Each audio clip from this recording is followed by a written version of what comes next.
This episode of Bouts Talking Bouts is brought to you by Bare Knuckle Betting Shark. Winning parlays, if you're looking for them in BKFC, you got to be checking out BK Bet Shark. Here's the thing, $50 buys, you get a personalized bet slip. It's based on your own budget. You can be flexible. It is what works for you. And this guy's got the receipts. You can check out all the winning tickets.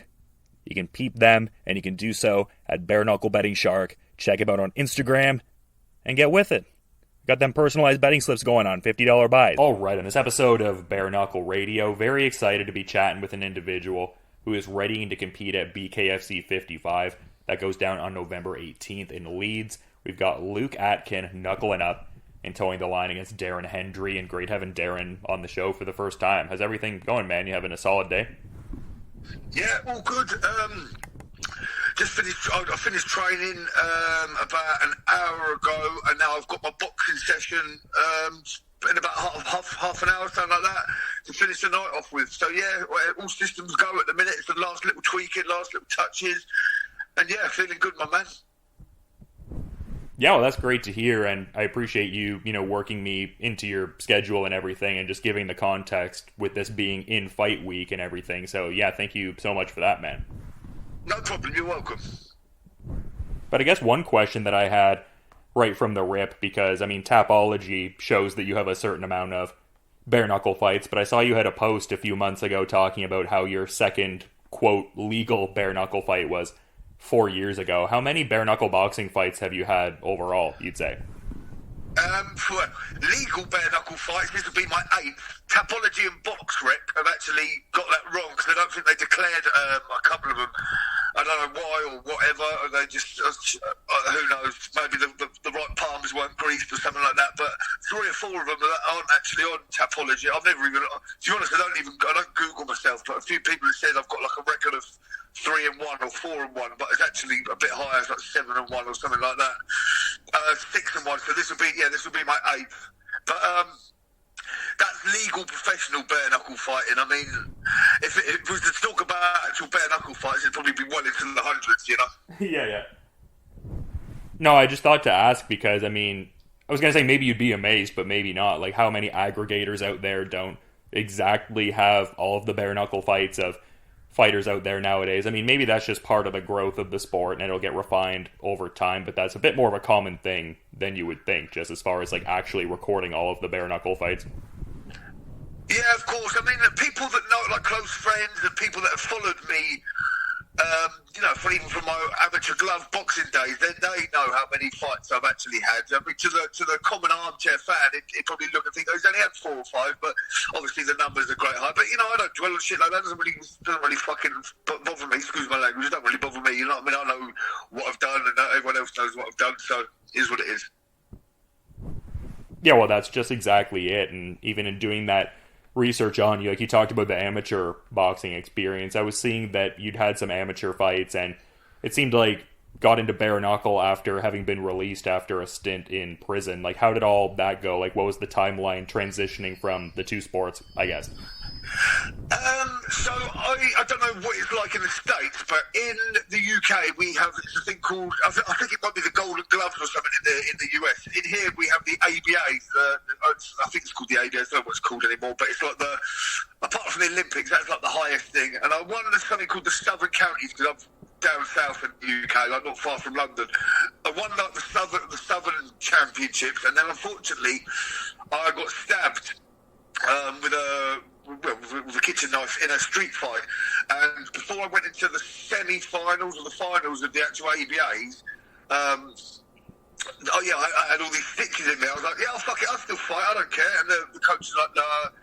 Like I say, I don't know what it's like in the US, but in the UK, the amateur boxers are very prim and proper, and you have to abide by all their rules. And obviously, there's me turning up with, stab wounds and stitches all in me that, you can't fight. So that put her down, and that's like the pinnacle of amateur boxing to win the ABA. I started apart from the Olympics, obviously. That's like the pinnacle to win. So that was put on hold. Then another good thing is called the Haringey Box Cup, which is like Europe's largest boxing competition. And then I went into that, and luckily enough, I didn't actually get stabbed for that one. I had a clean bill of health for that one, and I ended up winning that, winning like the gold medal in my category, which is heavyweight. And then not too long after, I ended up going like a remand in prison for a little while, only like 5 or 6 months. And then I came out and I had one more amateur fight, literally from getting off the cabs, lying down in prison for 6 months. I literally came out, and then a month later I was having another amateur glove fight. And I think I was 29 years old at the time, and I was like, you know, boxing for a little plastic trophy, it's not really, I want to start earning some money. Now, I enjoy my boxing, I enjoy my fighting. I need to start earning a few quid. And my friend put on a bare knuckle show. So the last amateur fight was in the March. Then the bare knuckle show was in the April. Obviously, I was fit because I was training for, you know, getting out of nick and having my last amateur fight. And so my friend put on a bare knuckle show, and I ended up falling in love with it. You know, the guy I fought, he was a bit of an idiot, to be honest. But I bashed him up in like 8 seconds, and I just sort of got the bug for it from then on. You know. Yeah, and I love to hear that. It also seems like you're still active in gloved boxing too. Like I saw you had a fight somewhat recently against Calvin Abdul. It seemed like another situation where there was a bit of something with the opponent after the fact.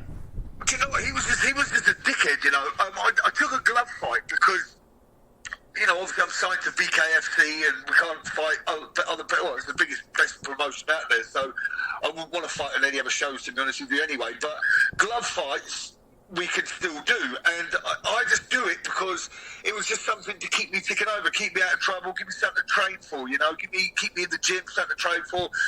And this guy had been knocking people out left, right, and centre. This Calvin, whatever his name was, but he was just the worst fighter ever. You know, he was like Deontay Wilder on steroids. He wasn't a boxer. He just came out just swinging left, right, just swinging punches. I couldn't get a rhythm going. I mean, I managed to win, but he brought me down to his level, you know. I'd rather someone half decent than you get a bit of a rhythm going and get like a boxing match. It wasn't it's not a street fight, it was a boxing match. So I wasn't pleased with my performance, but it was me winning on a bad day, so to speak. But I got the win, and then afterwards, as you do, you know, regardless of what happened in the fight, a gentleman or whatever, you shake the hand. You just sweating blood, sweating tears with some guy. You want to shake the hand after, and he does this thing that, like, these type of people do in the UK where they suck their teeth. I don't know if they do it in America, but they, like, kiss their teeth and shit like that, like a proper attitude thing. And I was like, what's your fucking problem? And he gave me the proper attitude. So I was like, would you want to go outside and we'll settle it out there then? You know, I just thought it was very disrespectful to act like that. I gave him the common courtesy to, you know, shake his hand, congratulate him, you know, commiserate him, whatever. And he just had a proper attitude problem, you know, which I didn't take too kindly to, but, you know, it's forgotten about now. You know, we moved forward, and it kept me in good stead. It was good to get the 3 rounds under my belt. You know, the oxygen tank was there. It was a bit of a kick up the arse because I didn't perform good. So it gave me a bit of a wake-up call to get ready for this fight, if you know what I'm saying. Well, I was actually just going to ask about that. I was going to ask, because it seemed like based on how you were discussing that last fight, it was almost like, well, you used the phrasing like I kind of fought down to his level. Like, does that previous fight almost like serve like a composure sort of thing in this upcoming fight at, you know, the event and whatnot? I'm not really one to look at game plans and such, because like Mike Tyson said, everyone's got a game plan till they get punched in the fucking face, haven't they, you know? Yeah. But when you're boxing someone that doesn't know what they're doing, if you're someone that's, you know, got an amateur pedigree, or they've got a good unlicensed pedigree, or they're an ex-pro, you sort of you can fathom how they're going to fight. But when you've got someone like that who doesn't even know what he's going to throw, it's quite tricky to get to you have to sort of like just do it on the day. You know, you can't spar with, you can't find suitable sparring for idiots like that, because it's just, unless you go and pick off 10 bums from the street. But it gave me the rounds under my belt that I needed, and it gave me a little bit of a wake-up call, because I came in, when I boxed as an amateur, I boxed at super heavy, which in the UK is anything above 9, I don't know what you use pounds over there, here we use kilograms. Anything over 91 is, we have heavyweight, which I think is 86 to 90, anything above that in the UK, anything above 91 is super heavyweight, so I had to box at super heavyweight. But when I won the Haringey Cup, which I previously said, that was at heavyweight, so you're down one below super heavyweight. And this glove fight I had the other day was at heavyweight. And I'm only 6'1", and boxing at heavyweight, I'm not a natural heavyweight. I mean, I'm a big lad. I walk around at like 110, 115 kilograms. I'm quite muscular. I don't lift weights or anything, but I'm just naturally, it's all well and good if you're a bodybuilder, but not if you're a fighter that has to make weight limits. I carry quite a lot of muscle. And I just felt quite slow and sluggish, and I was carrying a few extra bit of weight. So it sort of give me the wake up call that I fight better, looking a bit trimmer, and it's not a vanity competition. But when I'm a bit lighter, I move better, I'm more fluid in my punches, I'm more active, I move more, and it just gave me the incentive to get a bit of weight down. Yeah, for sure. I love hearing all that, and it seems like you've been able to get in a lot of quality work as of late, but also just in general, just even kind of grouping into the last few months, it seems like Mercer's Gym was a place that you've gotten in some good Saturday morning punch-ups in at, but also seemed like you were out in Thailand for a bit with Phuket Top Team and everything like that. I also saw you with Joe Goodall getting in some great work with a WBC champion. So can you speak about all of that work, I suppose? Yeah, Thailand, that was last January. That was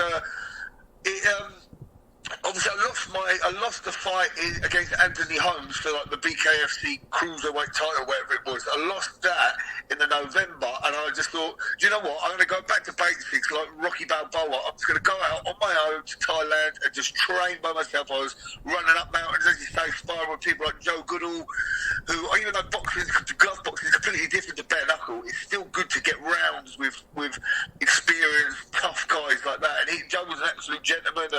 Senard Gashi, who's another pro boxing champion who's fought some really good guys. When you're rubbing shoulders with people like that and having the same warriors mentality as Spartans like that, it rubs off on you, And not even though Thailand, trust me, does have some distractions, I did live that Spartan warrior mindset. When I came back, people were like, did you get up to this? Did you do that when you was out in Thailand? I was like, no, I really didn't. I was quite boring. I went there for a purpose, and that's what I done. I came back and I got the win. This time round, I haven't been as fortunate to go to Thailand. I've actually stayed in the UK, but I've still been having that same work ethic and just still pumping every day, still training every day. Yeah, I get what you're saying, and just illustrating the tons of great work you're able to get in wherever you happen to be at, for sure, and all that. And you were kind of mentioning the BKFC UK title bid there a touch earlier. As much as it didn't necessarily pan out in that outcome binary of a win or a loss, I would think that there would be certain lessons to be learned from an experience like that, or vying for a title like that. Were you able to glean certain things from that, some lessons taken away, I suppose? I could sit here all day long like some people do and blame it on this and blame it on that. At the end of the day, it's a bare knuckle fight. I got beat by the better man on the night. I've had days where I've been better than that person and I've managed to win. My only criticism, this isn't an excuse, it's just the only thing I can think of. I got my nose broken sparring. One of my pals is John McIntyre. He's ex-English professional glove champion, ex-English light heavyweight champion. I was sparring him, and he's like my bogeyman. He always seems to bust my nose. And about 3 weeks before, I broke my nose. But like an idiot, I post everything on social media. So there's a picture of me going, I got my nose broken again with a bloody face. And I don't know, either Holmesy saw it or whatever, but it doesn't take common knowledge. It doesn't take a rocket science to work out that I had a busted nose. The one place I didn't want to get hit me. I've got quite a good chin. You hit me in the chin all day long, it doesn't really affect me. The one place he's hit me straight on the fucking button, straight on the nose. I've gone down to take an 8 count, regather my senses, and I thought, I'll get up at 8, let's see what happens. And I've got up, and my whole vision just went black. I know everyone's eyes go a bit blurry when they get whacked in the nose. That's just normal. But my actual vision just went black. I couldn't see nothing. You can see on the camera, I'm going, what a fucking hell, I can't see anything. And Chris Backfield, the referee, sort of put me, I sort of got back down and he just waved it off. You could see that I was in difficulty. He called the ringside physician, the doctors over. It came back after about a minute or something. My eyes cleared, but just for that minute or 30 seconds to a minute, my eyes were fucked. I thought, fighting blind is just not good. I know people say go out in the shield, you don't ever do this, you go out, you wait until you die. My vision, or being able to see, is probably more important than being a hero. If you can't fucking see, you can't see. And not only that, I thought it was, again, I don't know what you use in pounds in America. In here we use kilograms. I got told the fight was at 90, so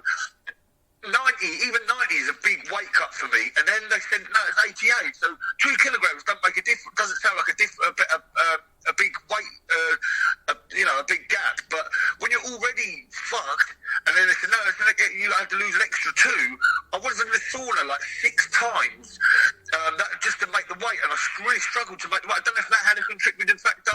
I think I just lost to the better man on the night. You know, that's the only thing I could say. But it did give me other things that I need to change. I tried a different tactic as well. Everyone thinks that I'm just a come forward, hit and hope street fighter. You know, they don't realise I have got that amateur boxing pedigree, but because of my bare knuckle fights, you don't really get to see that. So, but my opponent, Omzi, even said, "Oh, Darren, we trained for you to come rushing out like a bull," but you didn't.